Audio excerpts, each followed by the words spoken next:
Welcome to my channel keep learning. और मॉस के आज के वीडियो में हम लोग सिंपली सपोर्टेड बीम के बेंडिंग मोमेंट के बारे में डिस्कस करेंगे कि अगर सिंपली सपोर्टेड बीम हो तो उसका बेंडिंग मोमेंट कैसे बनता है। सबसे पहले बात करेंगे अगर मिड पर कोई पॉइंट लोड लगा हो। मान लीजिए कि सिंपली सपोर्टेड बीम है और इसकी लेंथ दे रखी है, इस बीम की लेंथ दे रखी है L मीटर और L/2 पर यानी मिड पर एक पॉइंट लोड लगा हुआ है W किलो न्यूटन पर मीटर का, W किलो न्यूटन का ये लोड लगा हुआ है। ये सिंपली सपोर्टेड बीम है। यहाँ पर ये सपोर्ट डायरेक्शन लगी हुई है RA और ये सपोर्ट डायरेक्शन लगी हुई है RB। ठीक है, इस बीम का अगर आपको बेंडिंग मोमेंट डायग्राम बनाना हो तो हम क्या करेंगे, तो सबसे पहले RA RB की वैल्यू, अब जैसे ये मिड पर लगा हुआ है तो हमें क्लियर है कि यहाँ पर जो RA RB आएगा वो कितना आएगा, W/2। आप चाहें तो उससे निकाल भी सकते हैं, ये W/2 आएगा। अब सेक्शन मेथड के थ्रू मान लिया इस पॉइंट को C, तो आप चाहो तो इस एंड से भी आप बेंडिंग मोमेंट के लिए सेक्शन मान सकते हो, आप चाहो तो इस एंड से भी बेंडिंग मोमेंट मान सकते हो, क्योंकि दोनों ही कंडीशन में जो इस तरीके का फोर्स है, इस तरीके से वो पॉजिटिव आएंगे मूवमेंट, और जो इस तरीके के मूवमेंट हैं ये नेगेटिव आएंगे। ठीक है, ये पॉजिटिव आएंगे और ये कैसे आएंगे, दोनों तरफ से। यानी जब इस बीम को इस तरीके से मोड़ेंगे तो हमें नेगेटिव मिलेगा, और जब इस बीम को इस तरीके से मोड़ेंगे तो हमें मूवमेंट कैसा मिलेगा, पॉजिटिव मिलेगा। ठीक, तो हम शुरू करते हैं कि अगर हमने इधर से एक सेक्शन मान लिया, यानी A से फ्री एंड से x डिस्टेंस पर हमने एक सेक्शन मान लिया x। अब इस सेक्शन के बाद बीम के इतने हिस्से से हमें कोई लेना देना नहीं है, हमारा कंसिडरेशन केवल यहाँ। ठीक, और हमारा जो जनरल इक्वेशन x के फॉर्म में बनेगा उसमें x की वैल्यू कहाँ से कहाँ तक जाएगी, तो 0 से L/2 तक। यानी यहाँ पर जब हमें तो x बराबर क्या है, 0 है, और इस पॉइंट पर जब हमें तो x बराबर क्या है, L/2। तो जनरल इक्वेशन हमारी क्या बनेगी, तो बेंडिंग मोमेंट एट x, यहाँ पर हमारी जो जनरल इक्वेशन बनी वो क्या बनेगी RA इंटू x। मोमेंट क्या होता है, force into perpendicular distance. Force आपका ये है और परपेंडिकुलर डिस्टेंस क्या है, ये है। इतनी डिस्टेंस आपने क्या मान रखी है, x, और ये फोर्स क्या दे रखा है आपको, RA, तो उसको मैंने इस तरीके से लिख दिया। और ये कैसा रहेगा मूवमेंट, पॉजिटिव रहेगा, क्योंकि सेक्शन के लेफ्ट में क्लॉकवाइज मूवमेंट कैसा रहता है, पॉजिटिव रहता है। तो ये हमारी जनरल इक्वेशन बन गई। अब इस इक्वेशन में जब हम x बराबर 0 रखेंगे, तो x बराबर 0 पर हम किस पॉइंट पर हैं, देखिए हम A पॉइंट पर है यहाँ पर, यानी हमें किस पॉइंट का बेंडिंग मोमेंट मिलेगा, A पॉइंट का। तो हमने लिखा bending moment at A, put x is equals to 0। तो बेंडिंग मोमेंट A पर हमें क्या मिला, 0, क्योंकि x में जब हम 0 रखेंगे तो ये टर्म कितना हो जाएगा, 0 हो जाएगा। सिमिलरली जब हमने C पर बेंडिंग मोमेंट फाइंड करना है, तो C पर बेंडिंग मोमेंट यानी C की यहाँ से यहाँ तक की डिस्टेंस कितनी है, L/2। यानी इस इक्वेशन में x की जगह जब हमने L/2 रखा तो हमें किस पॉइंट पर बेंडिंग मोमेंट मिला, हमें मिला C पॉइंट पर। तो इसी इक्वेशन में जब हमने रखा bending moment at x is equal to L/2, तो हमें बेंडिंग मोमेंट कहाँ पर मिला, B पर मिला, और उसकी वैल्यू क्या आ जाएगी, W/2 इंटू L/2। ये देखिए, ये RA की वैल्यू RA इंटू x, और RA की वैल्यू क्या है, W/2। तो ये W/2 इंटू L/2, यानी यहाँ से वैल्यू क्या आ गई, WL/4। C पॉइंट तक हमें बेंडिंग मोमेंट की वैल्यू पता चल गई। अब नेक्स्ट पॉइंट हमारा कौन सा है, नेक्स्ट पॉइंट हमें निकालना है B पॉइंट पर। तो हमने क्या किया, जो सेक्शन हमने A और C के बीच में माना था उस सेक्शन को उठाकर C और B के बीच में रख दिया। यानी अब ये सेक्शन हमने यहां से यहां मान लिया, इधर का ही सेक्शन मान लिया, और इस सेक्शन की इस फ्री एंड से डिस्टेंस क्या मान ली, ये x मान ली, ये डिस्टेंस अब x हो गई। ठीक है, और अब कितने फोर्सेस हो गए, इतने सेक्शन के लिए ये वाला हिस्सा अब हमें कंसीडर नहीं करना है। ठीक, इतने में 2 फोर्सेज हो गए, एक ये आपका RA और एक ये W। ठीक, तो RA के लिए जब RA को कंसीडर करेंगे तो RA के कंसीडरेशन में देखिए क्या फोर्स आएगा, फोर्स इनटू परपेंडिकुलर डिस्टेंस, और परपेंडिकुलर डिस्टेंस कितनी है, x। ठीक, तो हमारी क्वेश्चन क्या यहां बन जाएगी, bending moment for x this will be equal to RA into x, और ये कैसा रहेगा, पॉजिटिव। ये पूरी बीम है, यहां से सेक्शन जो माना, और ये RA इसको ऐसे ले जा रहा है। ठीक, दूसरा आपका ये देखिए आया, ये वाला W, इस W पे ये W लोड और ये डिस्टेंस, इतनी डिस्टेंस ये है ना। अब इतनी डिस्टेंस, पूरी डिस्टेंस आपकी है x, और ये डिस्टेंस है कितनी, l/2। तो ये डिस्टेंस जो बची है ये कितनी हो जाएगी, ये हो जाएगी x माइनस l/2।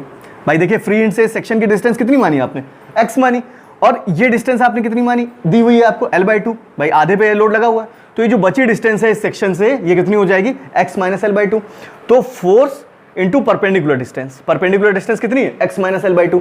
और ये इस बीम को कैसे ले जा रहा है, ये इस बीम को इस तरीके से, यानी मूवमेंट हमें कैसा मिल रहा है, एंटी क्लॉकवाइज, सॉरी ये मूवमेंट क्लॉकवाइज मिल रहा है इस सेक्शन के इस तरफ, ये इसको कैसे ले जा रहा है, एंटी क्लॉकवाइज, ये ऐसा। और ये वाला कैसा मिल रहा है, ये क्लॉकवाइज। तो ये कैसा हो गया, माइनस का w into x minus l/2। और इस सेक्शन के लिए x कहां से कहां तक वेरी करेगा, ये करेगा यहां से, इस पॉइंट से। जब इस x की जगह हम क्या रखेंगे, l/2, तो हमें कहां की वैल्यू मिलेगी, तो हमें यहां वैल्यू मिलेगी, x की जगह पे l/2 रखेंगे तो क्या मिलेगा, c। और जब x की जगह l रखेंगे तो हमें ये कहां से कहां मिलेगा, b पॉइंट पर। तो इसी इक्वेशन में लिखा bending moment at x is equal to l/2। तो हमें कहां का बेंडिंग मोमेंट मिला, बेंडिंग मोमेंट मिला हमें c का। क्या वैल्यू आई, RA into l/2 minus w into l/2 minus l/2, ये टर्म जीरो हो गया। यहाँ से वैल्यू क्या आई, w/2 into l/2 is equal to WL/4। ये देखिए ये वैल्यू हमने पहले फाइंड करी हुई थी, यानी सी पॉइंट पर हमें बेंडिंग मोमेंट की इस इक्वेशन से भी यही वैल्यू मिल रही। अब इसी इक्वेशन में हमने x की जगह क्या रख दिया, x की जगह अब हमने रख दिया l। तो जब x की जगह हमने यहाँ l रखा तो अब देखिए बेंडिंग मोमेंट की वैल्यू क्या आती है, WL/2, x की जगह l रख दिया, माइनस w इंटू यहाँ रखा l माइनस l/2, यानी यहाँ से आया WL/2 minus WL/2 plus minus इसको यहाँ से क्या हो गया, जीरो। यानी A पॉइंट पर आपको बेंडिंग मोमेंट की वैल्यू कितनी मिली, मिली आपको जीरो। C पॉइंट पर बेंडिंग मोमेंट की वैल्यू कितनी मिली, WL/4, और B पॉइंट पर कितनी मिली, जीरो। ठीक, और इनके बीच में रिलेशन कैसा है, तो देखिए y बराबर mx, यानी स्ट्रेट लाइन, यानी इन सारे पॉइंट्स को हम कैसे जोड़ेंगे, स्ट्रेट लाइन से जोड़ेंगे। तो अब बेंडिंग मोमेंट डायग्राम की बात करें अगर, कि इसका बेंडिंग मोमेंट डायग्राम कैसे बनेगा, तो देखिए बेंडिंग मोमेंट डायग्राम के लिए ये पॉइंट था आपका A, ये पॉइंट है आपका B, और ये पॉइंट है आपका C। ठीक, A पर जीरो है, B पर ये पॉइंट है आपके, यहाँ पर वैल्यू क्या दे रखी है, WL/4, और B पर भी क्या है, जीरो। और इनके बीच में रिलेशन कैसा बन रहा है, y बराबर mx, यानी इनको हम कैसे जोड़ेंगे, स्ट्रेट लाइन से यहाँ से, और इस C पॉइंट को B से भी कैसे जोड़ेंगे, स्ट्रेट लाइन से। और इनके बीच में ये जो मैक्सिमम वैल्यू आई, जो वैल्यू आई मैक्सिमम, ये कितनी आई, WL/4। ठीक है, और कैसा रहा ये, पॉजिटिव। ठीक है ना, इनको हमने स्ट्रेट लाइन से इसलिए जोड़ा क्योंकि यहाँ पर y बराबर mx का फॉर्म हो रहा है। ठीक, तो चाहे A पॉइंट और B पॉइंट पर वैल्यूज कितनी आ रही है, जीरो, और C पर कितनी आ रही है, WL/4, तो इसको इस तरीके से हमने ऐड कर दिया। ठीक, तो अगर कहीं पॉइंट लोड हो, एक से ज़्यादा भी पॉइंट लोड हो, तो हम उनको इस तरीके से सेक्शन से सॉल्व कर सकते हैं। अब एक और न्यूमेरिकल देखते हैं। देखिए ये सिंपली सपोर्टेड बीम का एक ये न्यूमेरिकल है, इस पर दो पॉइंट लोड लगे हुए हैं, 3 किलो न्यूटन और 6 किलो न्यूटन के, और ये सिंपली सपोर्टेड बीम की लेंथ कितनी है, 6 मीटर। ठीक है, जिसमें 2 मीटर पर एक 3 किलो न्यूटन का लगा हुआ है, और फिर उसके आगे 2 मीटर लेंथ पर एक 6 किलो न्यूटन का लोड लगा हुआ है। ठीक, आपको इसका बेंडिंग मोमेंट डायग्राम बनाना है। तो सबसे पहले ये जो सपोर्ट रिएक्शन लग रही हैं, अभिलंब प्रतिक्रियाएं लग रही हैं, RA और RB, इन अभिलंब प्रतिक्रियाओं की, इन सपोर्ट रिएक्शंस की हमें पहले वैल्यू मालूम होनी चाहिए।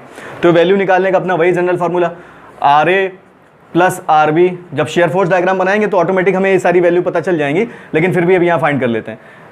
Is equal to 9, RA plus RB equal to 6 + 3 9। Equation first, taking movement along A is equal to 0। तो अगर मूवमेंट अलॉन्ग A 0 किया तो क्या आया, RB into 6 minus 6 into 4 minus 3 into 2 is equal to 0, यानी 6 RB इज इक्वल टू आया 24 plus 6 यानी 30। 6 RB is equal to 30, RB is equal to 30/6, 5 kilo newton. RB आ गया कितना, 5 किलो न्यूटन। अगर RB 5 है तो RA कितना हो जाएगा, 4 किलो न्यूटन। देखिए RA और RB हमें पता चल गया। अब हम चाहें तो सेक्शन इधर से ज़ूम कर लें, चाहे सेक्शन इधर से ज़ूम कर लें, क्योंकि दोनों ही तरफ से हमें जो मूवमेंट मिलेगा, इस तरीके का मूवमेंट, यानी जो मूवमेंट फोर्सेस नीचे से ऊपर की तरफ लग रहे होंगे, उनसे जो मूवमेंट हमें मिलेगा वो हमें कैसा मिलेगा, पॉजिटिव। और जो भी फोर्सेस ऊपर से नीचे लग रहे होंगे वो हमें कैसा देंगे, मोमेंट निगेटिव, चाहे हम लेफ्ट हैंड साइड से लें चाहे हम सेक्शन के राइट से लें। अब मान लीजिए हमने इधर से ये सेक्शन माना, तो सबसे पहले एक सेक्शन माना ए बी, इस पॉइंट को हमने कंसीडर कर लिया सी, इस पॉइंट को कंसीडर किया डी। अब एक ये पॉइंट लोड इधर है, हमने एक सेक्शन ऐसे मान लिया। अब इसके इस तरफ कितने फोर्सेस हैं, केवल आर ए, और इस फोर्स की यहां से, इस फ्रेंड की यहां से डिस्टेंस क्या हो गई, एक्स। हमने मान लिया ये जो सेक्शन हमने लिया है एक्स एक्स, वो फ्रेंड से कितना है, एक्स। अब इतने सेक्शन के लिए हमारी जनरल इक्वेशन क्या बन जाएगी, तो जनरल इक्वेशन हमारी बनेगी bending moment for x is equal to क्या आ जाएगा, आर ए इंटू एक्स। और ये कैसा रहेगा, पॉजिटिव। ये सेक्शन, ये डिस्टेंस x, ये फोर्स, ये ऐसे जा रहा है ना, तो मोमेंट हमें कैसा मिल रहा है, देखो ये पॉजिटिव। जब हम यहां पर x इक्वल टू 0 रखेंगे तो हमें बेंडिंग मोमेंट कहां का मिलेगा, a का।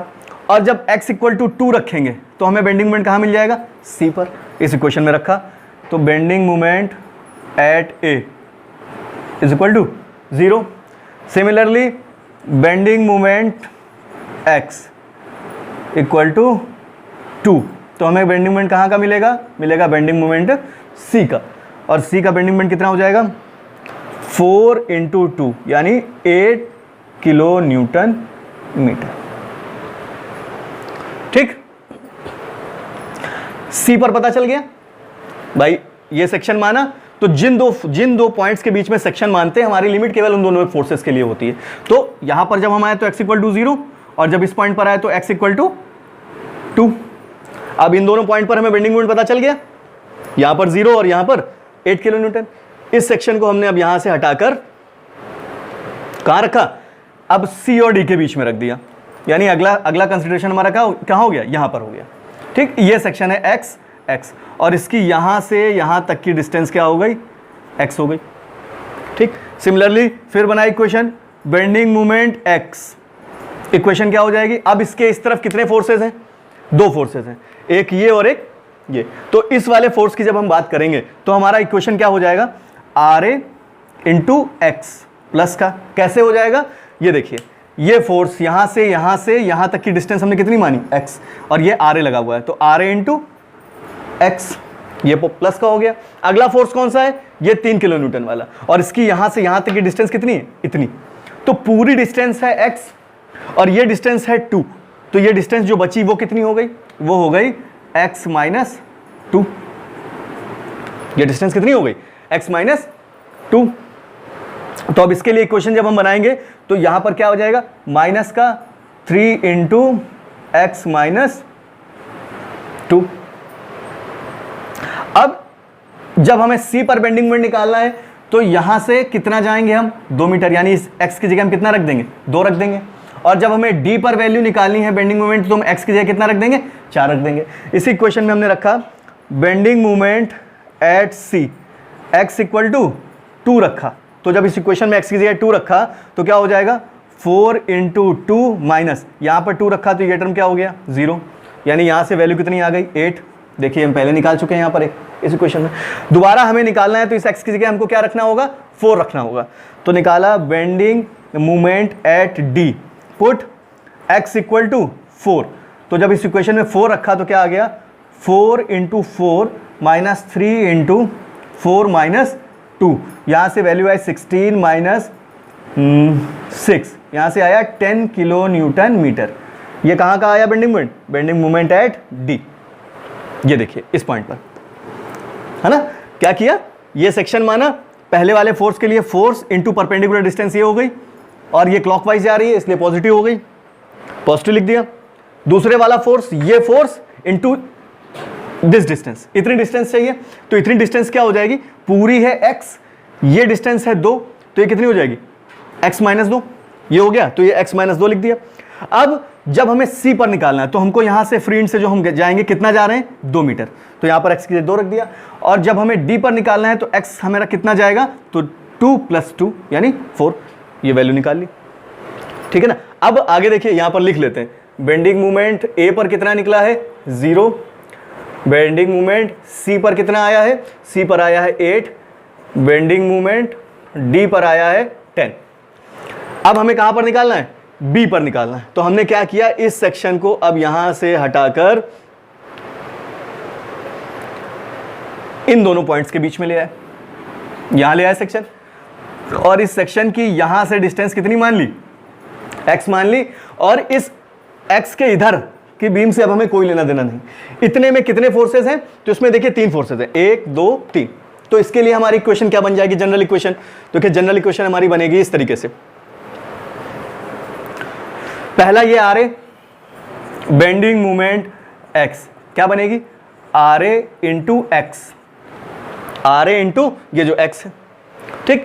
दूसरा क्या है, ये 3 किलो न्यूटन का ये फोर्स और इस फोर्स की इतनी डिस्टेंस, ठीक, पूरी है x, इतनी है 2, ठीक। तो ये डिस्टेंस कितनी हो जाएगी, x माइनस 2। तो इक्वेशन यहां से क्या बनी, माइनस का 3 इंटू एक्स माइनस 2 माइनस अगला फोर्स क्या है 6 किलो न्यूटन का, तो 6 किलो न्यूटन का और इतनी डिस्टेंस, ये डिस्टेंस, ठीक। तो पूरी है x और इतनी है 4, तो ये कितनी हो जाएगी x माइनस 4। तो यहां पर हमने फिर माइनस का किया, क्या लिखा 6 इंटू एक्स माइनस 4। अब इस इक्वेशन में जब हम x की जगह क्या रख देंगे, 6 रख देंगे, तो हमें बेंडिंग मोमेंट कहां का मिल जाएगा, b पर मिल जाएगा। तो हमने लिखा put x is equal to 6 bending moment at b। तो यहां पर जब b पर बेंडिंग मोमेंट निकाला तो आर ए कितना है, 4 into 6 minus 3 into 6 minus 2 minus 6 into 6 minus 4। यहां से कितनी वैल्यू आई, 24 माइनस 12 माइनस 12, ठीक है ना। और ये माइनस का 12 माइनस का 12 24 हुआ, और ये प्लस का 24, यानी यहां से वैल्यू कितनी आ गई, 0। ये कैंसिल हो जाएंगे, तो यहां से बेंडिंग मोमेंट बी पर कितना आ गया, 0। यानी ए और बी पर बेंडिंग मोमेंट कितने आ रहे हैं, 0। और इन सारे ही बेंडिंग मोमेंट को देखिए कैसी इक्वेशन बन रही, y बराबर mx, यानी ये सब कैसे जोड़ेंगे, स्ट्रेट लाइन से जोड़ेंगे। तो अब हमने इनको इस तरीके से बनाया, a पर ये a पॉइंट हो गया, ये हो गया c पॉइंट, ये हो गया d पॉइंट, और ये b पॉइंट। a और b पर तो 0 है, c पर कितनी वैल्यू आई है, तो c पर बेंडिंग मोमेंट की आई है वैल्यू 8, ये हो गया 8, ठीक। और d पर कितनी आई है, d पर आई है 10, तो ये हो गया आपका d पर 10, ठीक। इनको स्ट्रेट लाइन से जोड़ना है, तो इसको ऐसे ऐसे पहले स्ट्रेट लाइन से जोड़ा, फिर c और d को भी कैसे जोड़ना है, स्ट्रेट लाइन से, और फिर d और b को भी कैसे जोड़ना है, स्ट्रेट लाइन से। ये वैल्यू आपकी आ गई 8 और ये वैल्यू आ गई आपकी 10, पॉजिटिव पॉजिटिव पॉजिटिव, ये सारे कैसे हैं, पॉजिटिव, ठीक है। तो कितने भी लोड लगे हम उन्हें सेक्शन से इस तरीके से सॉल्व कर सकते हैं। अच्छा, सेक्शन का मेथड सीखना इतना जरूरी इसलिए है क्योंकि मैंने आपको पहले भी बताया था कि जब भी कभी शेयर फोर्स का साइन पॉजिटिव से नेगेटिव या नेगेटिव से पॉजिटिव हो रहा होगा, यानी जहां पर शेयर फोर्स की वैल्यू 0 हो रही होगी वहां पर बेंडिंग मोमेंट की वैल्यू क्या होगी, मैक्सिमम। और ये किस पॉइंट पर 0 हो रहा है, ये हम केवल सेक्शन मेथड से ही निकाल सकते हैं, डायरेक्ट नहीं फाइंड कर सकते हैं कि कहां पर हमारा बेंडिंग शेयर फोर्स 0 हो रहा है। यानी जब कभी भी हमें बेंडिंग मोमेंट की मैक्सिमम वैल्यू निकालनी होगी तो हमें इस सेक्शन मेथड की हेल्प से हमें आसानी रहेगी।